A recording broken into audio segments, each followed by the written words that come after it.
약속하기도 하심으로 수요 말씀 예배를 하나님께 드리도록 하겠습니다.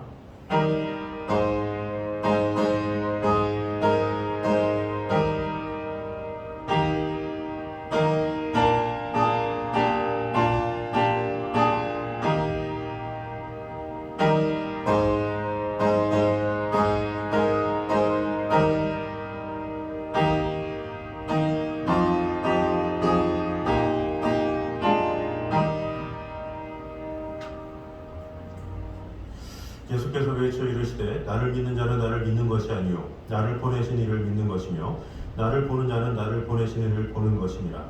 나는 세상의 빛으로 왔나니 물은 나를 믿는 자로 어둠에 거하지 않게 하려 함이로라.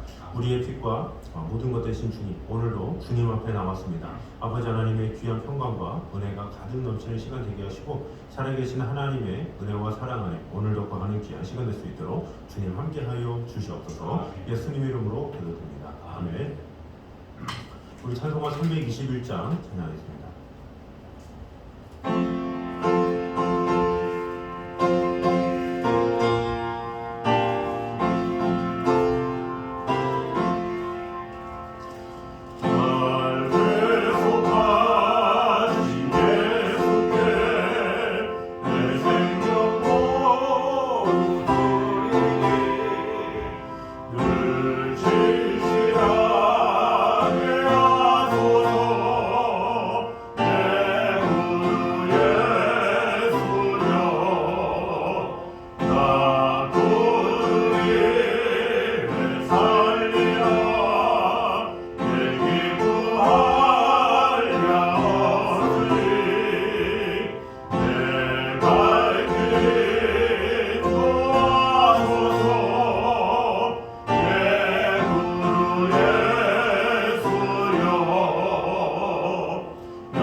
사무엘상 13장입니다.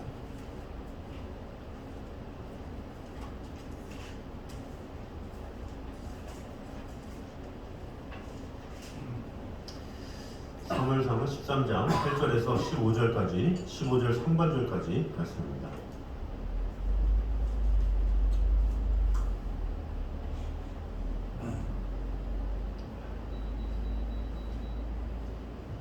사무엘상 13장 8절에서 15절 상반절까지 말씀입니다.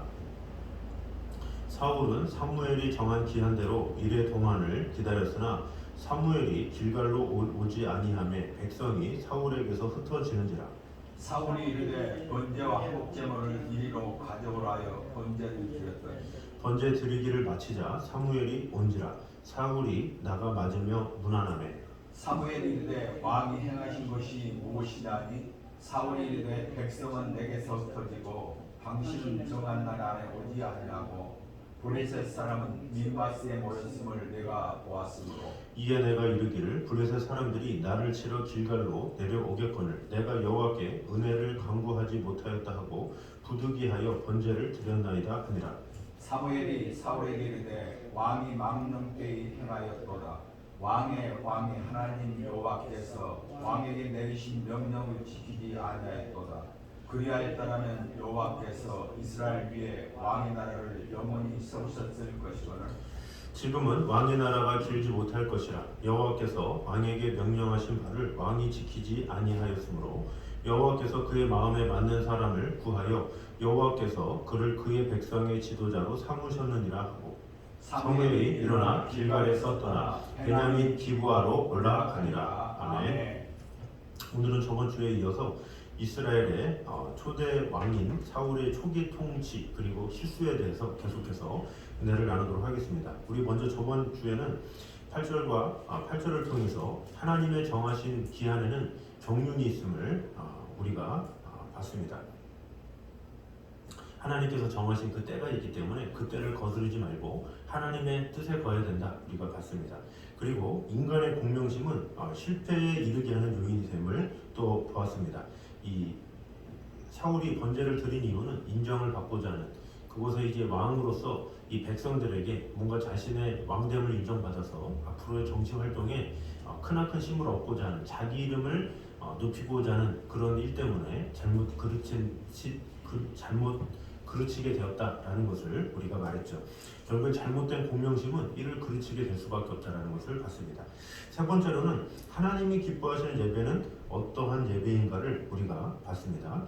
그래서 9절에서 11절까지 뭔가 백성들이 막 흩어지고 여러 가지 어려운 상황이기 때문에 사울은 번제를 드렸나이다 이렇게 이야기를 하고 있다고 했죠. 그러나 그 당시 때 예배는 제사장만이 집례할 수 있는 그런 것인데 사울이 했다라는 것은 하나님께서 원하시지 않는 예배를 드렸고 그로 인해서 하나님이 받지 않으셨다. 그래서 결론은 하나님께서 원하시는 예배, 하나님께서 뜻하시는 예배를 드려야 함을 우리가 봤습니다. 또 네 번째로는 신앙은 끝까지 기다리는 인내를 요구한다는 것을 볼 수 있었습니다. 10절에 보면 이 사울이 번제드리기를 마치자 이제 사무엘이 왔다 이렇게 기록을 하고 있습니다. 끝까지 기다리는 게 신앙이죠. 하나님께서 이 전쟁을 책임져 주시리라는 믿음을 가졌으면 사울이 이렇게 번제를 먼저 드리지 않았겠죠. 그러나 이 하나님의 오심, 그 하나님께서 어떻게 역사하시고 또 사무엘이 오는 그 과정까지를 하나님께 맡겼다면 이 사울은 번제를 드리지 않았겠죠. 그래서 신앙은 끝까지 기다리는 그 결과가 어떠하든지 하나님께서 가장 좋게 해결해 주시리라는 믿음, 이것이 진정한 신앙이다 이렇게 말을 했습니다. 그리고 마지막으로 성도는 현실적인 상황을 넘어서 하나님의 보좌를 볼 수 있어야 된다라고 했었죠. 지금 당장 보이는 고난, 지금 당장 있는 어려움 이런 것을 바라보다가는 난국을 헤쳐갈 수 없다고 했습니다. 지금 당장 블레셋에게 공격을 받는다는 것, 지금 당장 백성들이 떠나간다는 것, 그것 때문에 결국에는 사울은 멀리 일을 보지 못하고 그 가까이에 있는 자신의 조급함 때문에 실수를 한 것을 볼 수가 있습니다. 그래서 우리는 항상 현실적 문제에 직면해서 바라보는 것보다는 더 멀리 있는 하나님의 뜻과 의미를 알고 그 하나님의 인도하심 가운데 거하는 것, 그것이 중요하다라는 것입니다. 오늘은 또 계속해서 11절부터 우리에게 주시는 교훈을 보도록 하겠습니다. 먼저 성경은 결코 상황윤리를 인정하지 않는다는 사실을 보여주고 있습니다. 11절과 12절을 보면 사울은 제사장의 권리를 침해해서 스스로 하나님께 제사를 드린 데 대해서 사무엘에게 변명을 하는 내용이 나옵니다.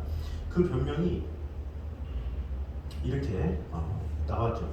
사무엘이 이르되 왕이 행하신 것이 무엇이냐 하니 사울이 이르되 백성은 내게서 흩어지고 당신은 정한 날 안에 오지 아니하고 블레셋 사람은 믹마스에 모였음을 내가 보았으므로 이에 내가 이르기를 블레셋 사람들이 나를 치러 길갈로 내려오겠거늘 내가 여호와께 은혜를 간구하지 못하였다 하고 부득이하여 번제를 드렸나이다 하니라 이렇게 고백을 합니다. 어떻게 보면 지금 사울은 번제를 드릴 수밖에 없는 그런 상황에 몰려 있음을 볼 수가 있습니다. 블레셋은 다가오고 백성들은 흩어지고 이러지도 못하고 저러지도 못하는 그런 상황이라면 당연히 이런 변명은 할 수 있지 않을까 이런 생각이 들 수가 있죠. 그러나 이런 변명을 하나님께서 들어주셨느냐? 그렇지 않다라는 것을 알 수가 있습니다. 오히려 사무엘이 단호하게 책망한 것을 볼 수가 있습니다.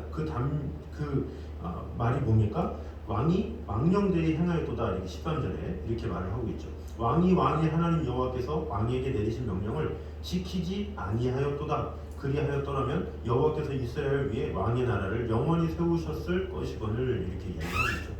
분명히 여러 가지 변명을 이야기하고 여러 가지 상황을 얘기했음에도 불구하고 오히려 단호하게 왕이 잘못 행했습니다, 불순종했습니다, 이것을 명확하게 얘기한 것이라고 볼 수가 있습니다. 이렇게 하나님은 상황 윤리를 인정하지 않는다는 사실을 우리가 알아야 됩니다. 상황 윤리란 1966년 조셉 플리처라는 사람이 쓴 책의 제목으로 인해서 대중화된 표현입니다. 그래서 앞에서 말한 것처럼 어쩔 수 없는 상황을 정상 참작하는 것, 그것을 상황 윤리라고 하죠. 그래서 이 상황 윤리가 어떻게 되는 거냐면 피치 못해서, 너무 사랑해서, 너무 마음에 집착이 있어서 어떤 그런 이야기를 다 들어주는 것, 그래서 어쩔 수 없이 그가 할 수밖에 없었다라는 것을 이해해 주는 것, 이것을 상황 윤리라고 하죠. 보통 범죄자들이 상황 윤리를 많이 얘기하죠. 사실은 가족에게 어떤 피해가 있습니다, 뭐 어려움이 있습니다, 고통이 있습니다, 그래서 저질렀습니다. 그러면 최근에 있는 묻지마 살인 같은 게 이제 그런 거죠. 사회가 나를 버렸습니다, 그래서 내가 이렇게 했습니다. 자기 딴에는 엄청난 어려운 상황에 처했기 때문에 자신은 그럴 수밖에 없었다는 것을 이제 표출하죠. 이제 그것에 대해서 우리나라 국민들도 말을 하는 거죠. 상황이 없는 사람이 어딨냐, 어려운 사람이 어딨냐, 범죄했으면 그에 합당한 죄값을 치러야지 무슨 말이냐라고 말을 하는 거죠. 그러나 그 상황 윤리를 또 아예 안 따지기도 쉽지 않죠. 근데 그것이 인간 세상에서는 이 상황 윤리를 따지느냐 안 따지느냐, 그것이 항상 갈림길에 있습니다. 하나님 앞에서는 어떠냐? 하나님 앞에서 저는 이래서 저랬습니다, 저래서 저랬습니다, 이것에 대해서 오히려 하나님은 확실하게 선을 그어서 안 된다라고 하신다라는 것을 우리가 알아야 됩니다. 왜냐하면 하나하나 용납하기 시작하면 끝이 없죠. 하나님께서 하지 말라고 하는 것은 하지 말아야 되고, 해라고 해야 되는 것은 하는 것, 그것이 바로 하나님의 뜻이요 하나님의 인도다라는 것을 우리가 알아야 됩니다. 그래서 하나님은 어떠한 상황에서도 우리가 그 법을 지키기 원하시고 순종하지 하기를 원하신다는 분이심을 꼭 알아서 하나님 앞에 상황 윤리를 내세우는 것이 아니라 어떻게 하면 하나님의 법을, 하나님의 뜻을 잘 따를까라는 고민으로 오히려 하나님을 기쁘시게 하기에 마음을 다하는 저 여러분 되시기를 주님의 이름으로 축원합니다. 두 번째는 죄는 전가나 변명의 대상이 아니라 회개의 대상임을 볼 수가 있습니다. 11절을 다시 보면 자신이 직접 하나님께 번제를 드리게 된 데에 대한 사울의 변명이 나와 있습니다. 그런데 그 변명을 이야기하지만 변명을 떠나서 또 어떻게 합니까? 그것을 전가를 하는 것을 볼 수가 있습니다. 나중에 어떻게 합니까? 아말렉과의 전투에서 모든 것을 죽이라 이런 명령을 했을 때 그가 오히려 회개하기보다는 백성의 무리에게 그 책임을 전가한 것을 볼 수가 있습니다. 이것은 무엇입니까? 그는 그가 지은 죄에 대해서 자기가 책임질 줄도 모르고 오히려 전가하면서 위기를 모면하려고만 했다라는 것을 볼 수가 있습니다. 이런 것은 하나님이 기뻐하는 모습이 아니죠. 그와 반대로 죄에 대해서 어떤 드러남이 있을 때 그것을 전가하거나 그것을 변명하거나 하지 않은 사람이 있죠. 그것이 누굽니까? 이 다윗이거든요. 다윗은 어떠한 상황이 있고 자신에게 어떤 책망이나 어려움이 있을 때 그것을 솔직히 인정했던 그런 사람이었죠. 그래서 이 범죄 후에도 항상 하나님 앞에 온전한 마음으로 쓰려고 애썼던 것이 바로 다윗입니다. 그래서 사무엘하 12장 13절에 보면 내가 여호와께 범죄하였노라 라고 하면서 뉘우쳐 회개하는 것이 나오죠. 그리고 나중에 사무엘하에 보면 인구조사를 시키는 장면이 나옵니다. 보통 인구조사는 왕이 자신의 권력의 심이기 때문에 그것을 하는 것이 대부분이죠.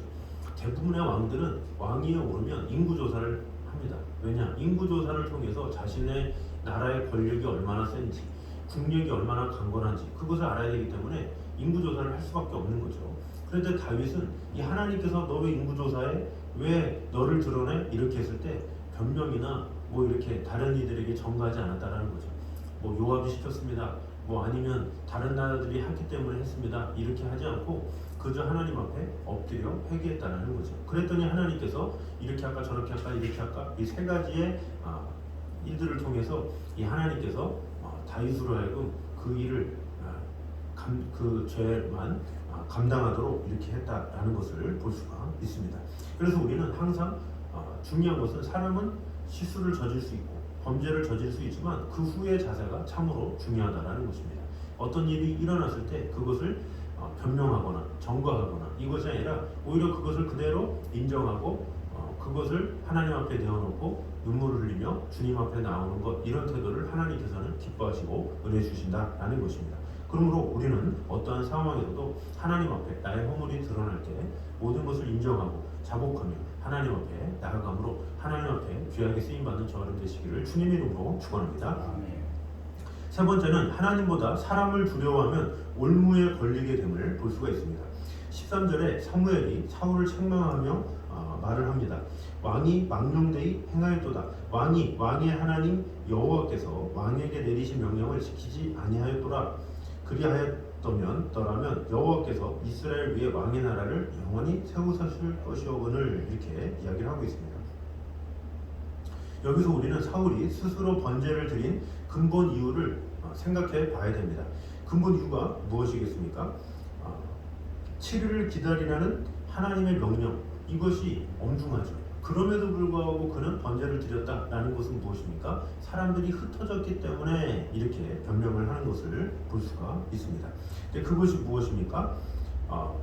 하나님보다 사람을 두려워한 것이라고 볼 수가 있습니다.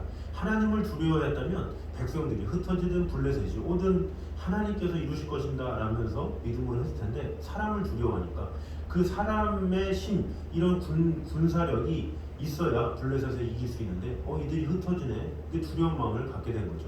결국엔 보이지 않는 하나님을 두려워하지 않고 보이는 사람을 두려워했기 때문에 이런 잘못된 결과가 오게 되었다라는 것을 볼 수가 있습니다. 요셉은 어땠습니까? 어떤 보이지 않는 그런 하나님을 오히려 두려워한 사람이었죠. 그래서 그는 보디발의 아내의 그런 유혹에도 뭐라고 말합니까? 내가 어찌 이 큰 악을 행하여 하나님께 득죄하리이까, 이렇게 모함을 받고 그저 감옥에 간 것을 볼 수가 있습니다. 다니엘도 보이지 않는 하나님을 두려워했기 때문에 보이는 사자굴을 당당하게 들어갈 수 있었다라는 것입니다. 그러나 결국에는 어떻게 되냐라는 거죠. 과정에는 어려움이 있었지만 하나님께서는 결국에는 승리를 주셨다라는 것이죠. 지금 사울도 번제를 만약에 드리지 않았다면 그 과정에는 어려움이 있었겠죠. 블레셋이 더 많이 쳐들어와가지고 바로 괴롭힘이 시작될 수도 있었고, 아니면 백성들이 다 흩어져가지고 이래저래 자신의 지도력에 큰 타격을 더 입었을 수도 있고, 그러나 결국에는 순종했으면 하나님께서 더 큰 은혜로운 결과를 내려주실 터이겠지만, 이 사울은 오히려 사람을 두려워한 나머지 이런 좋은 결과를 얻지 못하게 되었다라는 것입니다. 그러므로 우리는 사람보다 하나님을 두려워할 때 당장은 시련이 올지 모르지만 그런 아름다운 신앙이 우리를 하나님 앞에 인정받는 자로 세움을 입는다라는 것을 꼭 기억함으로 말미암아 보이는 사람을 두려워할 것이 아니라 보이지 않는 하나님만을 두려워하며 나아가는 저를 되시기를 주님 이름으로 축원합니다. 네 번째는 하나님께서는 죄인에게 다시 한 번의 은혜를 베푸신다라는 것을 볼 수가 있습니다. 계속해서 14절을 보면 사무엘은 사울에게 하나님께서 당신의 마음에 맞는 사람을 이스라엘의 새로운 지도자로 택해 놓으셨음을 이야기했습니다. 그러니까 하나님께서 이미 사울을 버리고 또 다른 지도자를 세울 것을 작정하셨다는 것을 볼 수가 있습니다. 사실 이 사울은 하나님의 시험에서 실패했습니다. 그러나 실패했다고 하나님이 바로 다윗을 세우셨냐? 그것은 아니죠. 이 사건 다음에 또 다른 일이 있었습니다. 거기서 불순종했을 때 하나님께서 이제 다윗을 세운 것을 볼 수가 있죠. 이것이 무엇입니까? 하나님께서 심판하신다고 바로 심판하시는 분이 아니라 오히려 기다리시고 그가 돌아올 때까지 기다리게 하는 것, 그것이 하나님의 방법이다라는 것입니다.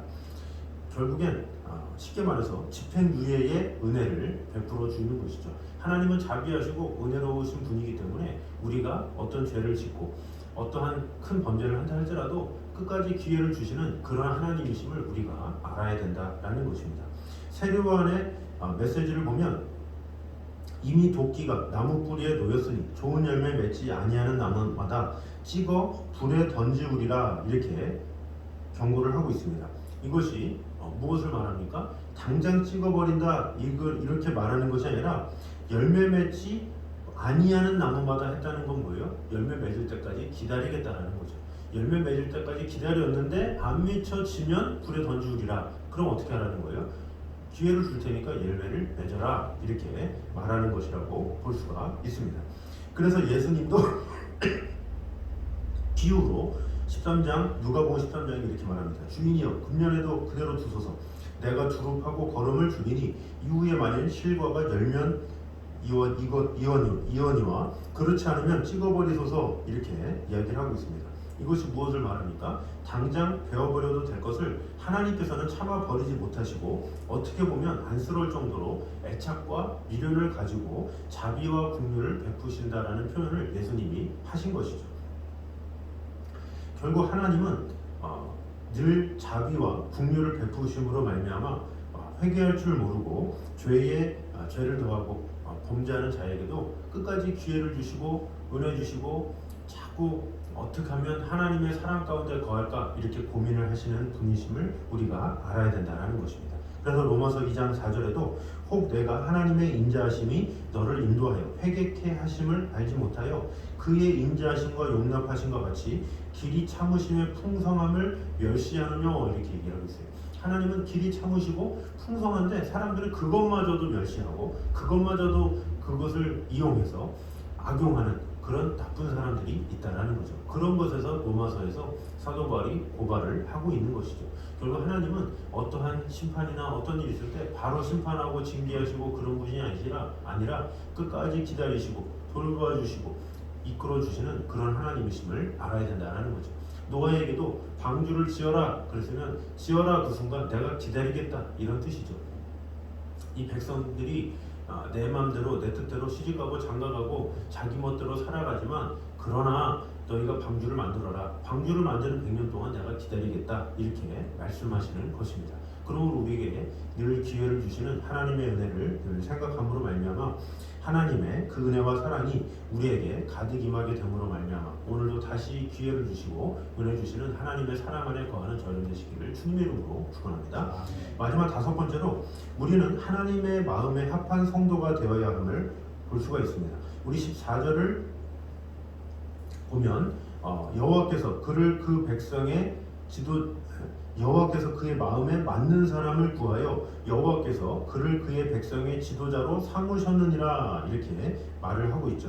사무엘의 이 말은 하나님께서 가장 중요하게 여기시는 사람 선택 기준이 무엇인가 이것을 말해주고 있는 것이죠. 그것이 무엇입니까? 하나님의 마음에 드느냐 들지 않느냐 그것이다 라는 것입니다.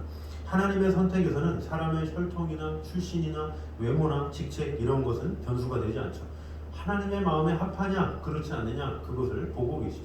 그래서 다윗을 기름 부었을 때 어떻게 합니까? 그 당시 때 다윗의 형들은 다 외모도 출중하고 키도 크고 사람들한테 인정받고 뭐 그런 사람들이었지만 오히려 양을 치고 있었던 다윗은 아무도 쳐다보지도 않고 볼품이 없고 작은 사람이었지만 하나님의 마음에 합한 사람이다 이렇게 해서 선택을 받은 것이죠. 그래서 사도행전 13장에 내가 이세 아들 다윗을 만나니 내 마음에 합한 사람이다 내 뜻을 다 이루게 하리라 하시더니 이렇게 말씀하고 있죠. 그러니까 하나님께서 보시는 것은 하나님의 마음에 합당하냐 그것을 먼저 보신다라는 것입니다. 그러므로 우리에게 가장 중요한 것은 우리가 얼마나 소유했느냐 얼마나 출중하냐 얼마나 가문이 좋으냐 학벌이 있느냐 이것이 아니라 얼마나 하나님의 마음에 합한 삶을 사느냐 이것이 중요한 것임을 분명히 알아서 우리가 생각하고 연구해야 될 것은 어떻게 하면 사람들한테 인정받고 어떻게 하면 세상에서 이렇게 할까 이것이 아니라 어떻게 하면 하나님의 마음에 합당하게 살아갈까 그것을 먼저 생각하므로 하나님의 마음에 드는 것이야말로 정말로 하나님께서 기뻐하시고 우리를 사용하시는 놀라운 축복이다라는 마음을 가지고 늘 하나님의 마음에 합한 자로서의 삶을 사는 저여러분 되시기를 주님의 이름으로 축원합니다. 기도하겠습니다. 자녀진이 감사합니다. 오늘도 우리와 함께 하시는 주님 지켜주시는 주님 사울은 왕권이 무르익기도 전에 그만 하나님의 예배를 멸시하고 스스로 죄에 빠지는 실수를 저지르고 말았습니다. 자기의 힘으로 무엇을 해보려고 생각한 결과가 그랬습니다. 결국 이런 지나친 의욕은 그렇게 이를 그르치게 마련임을 오늘 보게 되었습니다. 시작이 중요합니다. 시작을 어떻게 했느냐가 참으로 중요하고 또한 하나님 앞에 어떻게 세워지느냐가 중요한 것임을 오늘 보게 되었습니다. 그러나 끝까지 기회를 주시고 은혜 주시는 하나님의 은혜를 늘 갈구함으로 말미암아 어떤 상황에서도 우리를 지켜주시고 돌봐주시는 하나님이 보신다라는 믿음 가지고 진실되게 하나님 앞에 살아가게 됨으로 말미암아 하나님 앞에 귀하게 쓰임받는 성도들 될 수 있도록 지켜주시고 함께하여 주시옵소서. 예수님의 이름으로 기도드립니다. 아멘. 우리 찬송가 406장 찬양하겠습니다.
아버지 하나님의 무한하신 사랑과 성령님의 교통하심이 늘 하나님 앞에 마음이 합한 자로 살아가기 원하는 이전에는 모든 성도들 위해 이제부터 영까지 함께 있기를 간절히 축원하옵나이다. 아멘.